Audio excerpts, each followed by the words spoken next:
guys, welcome back to our free English grammar lessons. ഇന്ന് നമ്മൾ എടുക്കാൻ പോകുന്ന topic active and passive voice ആണ്. ഒരു സെന്റൻസ് ഒന്നുകിൽ നമുക്ക് ആക്റ്റീവ് വോയിസിലോ അല്ലെങ്കിൽ പാസീവ് വോയിസിലോ എഴുതാവുന്നതാണ്. രണ്ട് തരത്തിൽ എഴുതിയാലും ഒരേ ആശയം തന്നെയായിരിക്കും ഉണ്ടാവുക. ഓക്കെ, ഇവിടെ നമ്മൾ ഈ എക്സാമ്പിൾ നോക്കൂ. ആക്റ്റീവ് വോയിസിനുള്ള ഒരു എക്സാമ്പിൾ ആണ് The eagle followed the crow. ഇവിടെ ആക്റ്റീവ് വോയിസിനുള്ള ഒരു എക്സാമ്പിൾ ആണ് ഇവിടെ കൊടുത്തിരിക്കുന്നത്. The eagle followed the crow. ഒരു കഴുകൻ ഒരു കാക്കയെ പിന്തുടരുന്നു. നെക്സ്റ്റ് സെന്റൻസ് നോക്കൂ. പാസീവ് വോയിസിലാണ്. ഇതേ സെന്റൻസ് പാസീവ് വോയിസിലേക്ക് ചേഞ്ച് ചെയ്തിരിക്കുന്നു.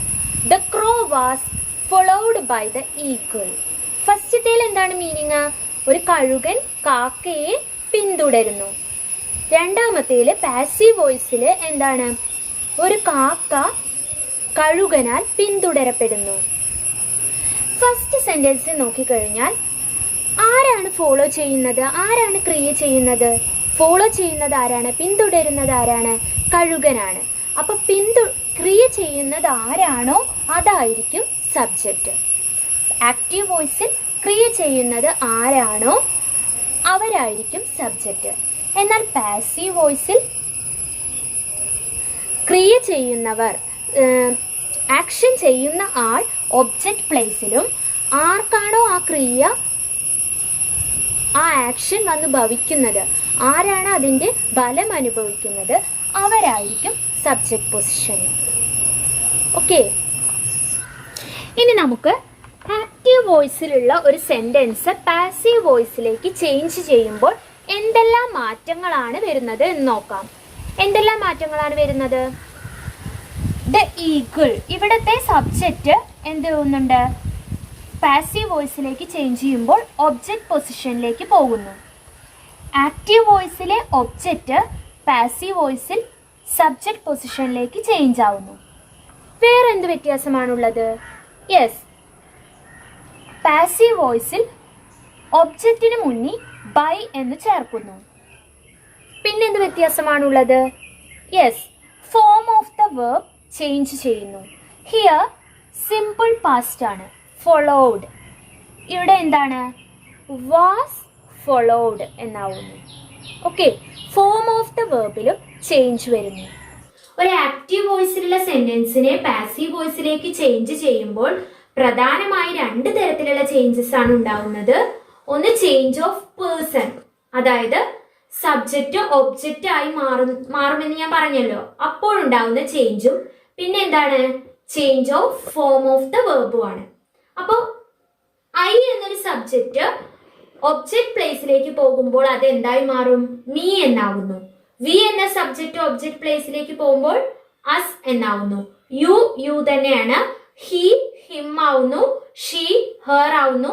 ദേ ദം എന്നാവുന്നു. ഓക്കെ ഗൈസ്, ഇനി നമുക്ക് ഒരു സെന്റൻസിനെ ആക്റ്റീവ് വോയിസിൽ നിന്നും പാസീവ് വോയിസിലേക്ക് മാറ്റുമ്പോൾ അതിന്റെ ഫോം ഓഫ് ദ വെർബിൽ എങ്ങനെയാണ് മാറ്റം ഉണ്ടാവുന്നത് എന്ന് നോക്കാം. അപ്പോ നമ്മുടെ സെന്റൻസ് ആക്റ്റീവ് വോയിസിലുള്ള ഒരു സെന്റൻസിന്റെ വെർബ് സിമ്പിൾ പ്രസന്റ് ടെൻസിലാണെങ്കിൽ, അതായത് ടേക്ക് ഓർ ടേക്സ്, ഒരു എക്സാമ്പിൾ ആണ് ടേക്ക് ടേക്സ് എന്ന ഫോമിലാണെങ്കിൽ അത് പാസീവ് വോയിസിലേക്ക് ചേഞ്ച് ചെയ്യുമ്പോൾ അത് am taken or is or are taken എന്ന ഫോമിലേക്ക് മാറുന്നു. പാസീവ് വോയിസിൽ വെർബ് എപ്പോഴും V3 ഫോം ആയിരിക്കും, അതായത് പാസ്റ്റ് പാർട്ടിസിപ്പിൾ ഫോം ആയിരിക്കും. അതിന്റെ കൂടെ തന്നെ ഇവിടെ സിമ്പിൾ പ്രസന്റ് ആയതിനാൽ, ആക്റ്റീവ് വോയിസ് സിമ്പിൾ പ്രസന്റ് ആയതിനാൽ പാസീവ് വോയിസിലേക്ക് ചേഞ്ച് ചെയ്യുമ്പോൾ ഈസോ ആമോ ആറോ സബ്ജക്റ്റിനനുസരിച്ച് കൊടുക്കുന്നു. ഇനി പ്രസന്റ് കണ്ടിന്യൂസിലാണ് ആക്റ്റീവ് വോയിസ് എങ്കിൽ, അതായത് am taking is or are taking ആണെങ്കിൽ നമ്മൾ എന്ത് ചെയ്യും? പാസീവ് വോയിസിലേക്ക് ചേഞ്ച് ചെയ്യുമ്പോൾ അതിന്റെ കൂടെ ആം ഈസ് ഓർ ആർ എന്നുള്ളതിന്റെ കൂടെ ഒരു ബീയിങ് എന്ന് ചേർക്കുന്നു. അതായത് am being taken, is or are being taken. ഇനി പ്രസന്റ് പെർഫെക്റ്റ് ടെൻസിലാണ് നമ്മുടെ ആക്റ്റീവ് വോയിസ് എങ്കിൽ, അതായത് ഹാസ് ഓർ ഹാവ് ടേക്കൺ എന്ന ഫോമിലാണെങ്കിൽ അപ്പോഴും പാസീവ് വോയിസിലേക്ക് ചേഞ്ച് ചെയ്യുമ്പോൾ നമ്മൾ എന്താ ചേർക്കുന്നത്? ബീൻ എന്ന് ചേർക്കുന്നു. Has been, have been taken. എന്നും ചേഞ്ച് വരുന്നു. ഇനി നമ്മൾ മോഡൽസ് ക്യാൻ, മേ, മസ്റ്റ് എന്ന തരത്തിലുള്ള മോഡൽസ് ഉള്ള ആക്റ്റീവ് വോയിസ് ആണെങ്കിൽ അത് പാസീവ് വോയിസിലേക്ക് ചേഞ്ച് ചെയ്യുമ്പോൾ ബി ചേർക്കുന്നു. Can be taken, must be taken. Okay, ഇനി നമുക്ക് സെന്റൻസ് സിമ്പിൾ പാസ്റ്റിലാണ്. ആക്റ്റീവ് വോയിസിലെ സെന്റൻസ് സിമ്പിൾ പാസ്റ്റിലാണെങ്കിൽ അത് പാസീവ് വോയിസിലേക്ക് ചേഞ്ച് ചെയ്യുമ്പോൾ എന്ത് മാറ്റമാണ് സംഭവിക്കുന്നത് എന്ന് നോക്കാം. അതായത് സിമ്പിൾ പാസ്റ്റ് എക്സാമ്പിൾ കൊടുത്തിരിക്കുന്ന ടുക്ക് എന്ന ഒരു ഫോം ആണെങ്കിൽ അത് എങ്ങനെയായിരിക്കും പാസീവ് വോയിസിൽ വരിക? Was taken or were taken. ഇനി ആക്റ്റീവ് വോയിസിലെ സെന്റൻസ് പാസ്റ്റ് കണ്ടിന്യൂസ് ഫോമിലാണെങ്കിൽ, വേർബ് പാസ്റ്റ് കണ്ടിന്യൂസ് ഫോമിലാണെങ്കിൽ, അതായത് വാസ് ടേക്കിംഗ് എന്നോ വർ ടേക്കിംഗ് എന്നോ ആണെങ്കിൽ അത് പാസീവ് വോയിസിലേക്ക് ചേഞ്ച് ചെയ്യുമ്പോൾ was being taken or were being taken എന്നായി മാറുന്നു. ഇത് എന്തുപോലെ തന്നെയാണ് പ്രസന്റ് കണ്ടിന്യൂസ് ടെൻസിൽ നമ്മൾ എങ്ങനെ കണ്ടത്? ആക്റ്റീവ് വോയിസിൽ ഈസ് ടേക്കിംഗ് എന്നോ ആർ ടേക്കിംഗ് എന്നോ വന്നു കഴിഞ്ഞാൽ അത് പാസീവ് വോയിസിലേക്ക് ചേഞ്ച് ചെയ്യുമ്പോൾ നമ്മൾ എന്താ ചെയ്യുന്നത്? Is being taken, R being taken, ഒരു ബീയിങ് ചേർക്കുകയാണ് ചെയ്യുന്നത് കണ്ടിന്യൂസ് ടെൻസിന്റെ കൂടെ.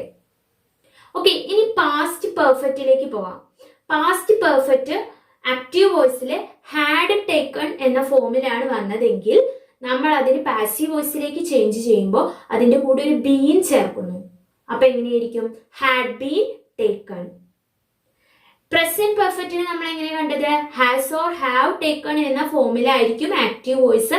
അത് പാസീവ് വോയിസിലേക്ക് ചേഞ്ച് ചെയ്യുമ്പോൾ നമ്മൾ എന്താ ചേർക്കേണ്ടത്? ബീങ് അല്ല, ബീൻ എന്ന് ചേർക്കുക.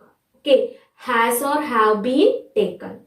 പാസ്റ്റിലാണെങ്കിൽ ഹാഡ് ബീൻ. ഓക്കെ, ഇനി സിമ്പിൾ ഫ്യൂച്ചർ നോക്കൂ. വിൽ ടേക്ക്, ഷാൾ ടേക്ക് എന്ന ആക്റ്റീവ് വോയിസിൽ വരികയാണെങ്കിൽ വെർബ് ആ ഫോമിലായിരിക്കും ആക്റ്റീവ് വോയിസിൽ. അത് പാസീവ് വോയിസിലേക്ക് ചേഞ്ച് ചെയ്യുമ്പോൾ എങ്ങനെയായിരിക്കും? ഒരു ബി ചേർക്കുക. Will be taken, shall be taken. ഇത് എന്തുപോലെ തന്നെയാണ് മോഡൽസ് നമ്മൾ ഡിസ്കസ് ചെയ്തില്ലേ? അതായത് can taken, can be taken ആയി മാറുന്നു. അതുപോലെ must take, must be taken ആയി മാറുന്നു. അതുപോലെയാണ്. ഓക്കെ ഗൈസ്, ഇനി നമ്മൾ ഈ പഠിച്ച എല്ലാ റൂൾസും വെച്ചുകൊണ്ട് 1-2 എക്സാമ്പിൾ നമുക്കിവിടെ ഡിസ്കസ് ചെയ്ത് നോക്കാം. ഓക്കെ, അപ്പൊ നമ്മൾ പറഞ്ഞു ഒരു ആക്റ്റീവ് വോയിസിലുള്ള സെന്റൻസ് പാസീവ് വോയിസിലേക്ക് ചേഞ്ച് ചെയ്യുന്ന സമയത്ത് ആക്റ്റീവ് വോയിസിലെ സബ്ജക്റ്റ് ഒബ്ജക്റ്റ് പൊസിഷനിലേക്കും ആക്റ്റീവ് വോയിസിലെ ഒബ്ജക്റ്റ് പാസീവ് വോയിസിൽ സബ്ജക്റ്റ് പൊസിഷനിലേക്കും ചേഞ്ച് ആവുമെന്ന്. അത് നിങ്ങൾക്ക് കാണാം. ഇവിടെ മറിയ സബ്ജക്റ്റ് പൊസിഷനിലാണ്, പക്ഷെ പാസീവ് വോയിസിൽ എവിടെയാണ്? ഒബ്ജക്റ്റ് പൊസിഷനിലാണ്. ഇവിടെ ഡോർ എന്നുള്ളത് ഒബ്ജക്റ്റ് പൊസിഷനിലാണ്, പക്ഷെ പാസീവ് വോയിസിൽ അത് സബ്ജക്റ്റ് പൊസിഷനിലേക്ക് ചേഞ്ച് ആവുന്നുണ്ട്. പിന്നെ എന്താണുള്ളത്? പാസീവ് വോയിസിൽ ഒബ്ജക്റ്റിന് മുന്നേ ഒരു ബൈ എന്ന് ചേർക്കുന്നുണ്ട്. പിന്നെ എന്താണുള്ളത്? പാസീവ് വോയിസിൽ എപ്പോഴും വെർബ് V3 ഫോമിലായിരിക്കും, പാസ്റ്റ് പാർട്ടിസിപ്പിൾ ഫോമിലായിരിക്കും. ലോക്ക്ഡ്, റിട്ടേൺ, അതൊക്കെയാണ് past participle form of verb, V3 form. പിന്നെ എന്താണുള്ളത്? അതിന്റെ ഫോം ഓഫ് ദ വെർബിലുള്ള ചേഞ്ച് അല്ലെ? ഇവിടെ നോക്കൂ, ലോക്സ് എന്നത് സിമ്പിൾ പ്രസന്റ് ആണ്. സോറി, സിമ്പിൾ പ്രസന്റ് ആണ്. സോ അതെന്തായി മാറി? ഈസ് ലോക്ക്ഡ്, ഈസ് ലോക്ക്ഡ് എന്നായി. ഇവിടെ മറിയ ഒരാളെ ഉള്ളൂ, അതുകൊണ്ട് അവിടെയും ഡോർ എന്നുള്ളത് ചേഞ്ച് ആയപ്പോ സബ്ജക്റ്റ് സിംഗുലർ ആയതുകൊണ്ടാണ് ഈസ് വന്നത്. ഓക്കെ, ഈസ് ലോക്ക്ഡ് എന്നായി മാറി. ഇവിടെ നോക്കൂ, ഷീ റോട്ട് എ പോയം എന്നാണ്. She wrote a poem. ആ പോയം എന്നുള്ളത് സബ്ജക്ട് പൊസിഷനിലേക്ക് വന്നിരിക്കുന്നു. ഇവിടെ സിമ്പിൾ പാസ്റ്റ് ആണ്. സോ അതെന്തായി? വാസ് റിട്ടേൺ എന്നായി മാറി. ഇനി ഇവിടെ നോക്കൂ, the boss will make the speech at lunch. ഇനി ഇത് സിമ്പിൾ ഫ്യൂച്ചർ ടെൻസിലാണ്. ഓക്കെ, അപ്പൊ ഫ്യൂച്ചർ ടെൻസിലാണെങ്കിൽ എന്താണ്? അതിന്റെ കൂടെ ബി ചേർക്കുക. Will be made by the boss at lunch. Hi friends, എൻ്റെ ചാനലിൽ ഞാൻ ഇംഗ്ലീഷ് ഗ്രാമർ റിലേറ്റഡ് ആയ വീഡിയോസാണ് അപ്ഡേറ്റ് ചെയ്യുന്നത്. ഇത് PSC മുതലായ എല്ലാ കോമ്പറ്റീറ്റീവ് എക്സാമുകൾക്കും ഹൈസ്കൂൾ സ്റ്റുഡൻസിനും വളരെ യൂസ്ഫുള്ളാണ്. അതുകൊണ്ട് എല്ലാവരും ഈ വീഡിയോ കണ്ട് നിങ്ങളുടെ ഫ്രണ്ട്സിനൊക്കെ ഷെയർ ചെയ്ത് മാക്സിമം സപ്പോർട്ട് ചെയ്യണമെന്ന് ഞാൻ റിക്വസ്റ്റ് ചെയ്യാണ്. എല്ലാവരും ചാനൽ സബ്സ്ക്രൈബ് ചെയ്ത് ബെല്ലൈക്കൺ ക്ലിക്ക് ചെയ്യാൻ മറക്കരുതേ.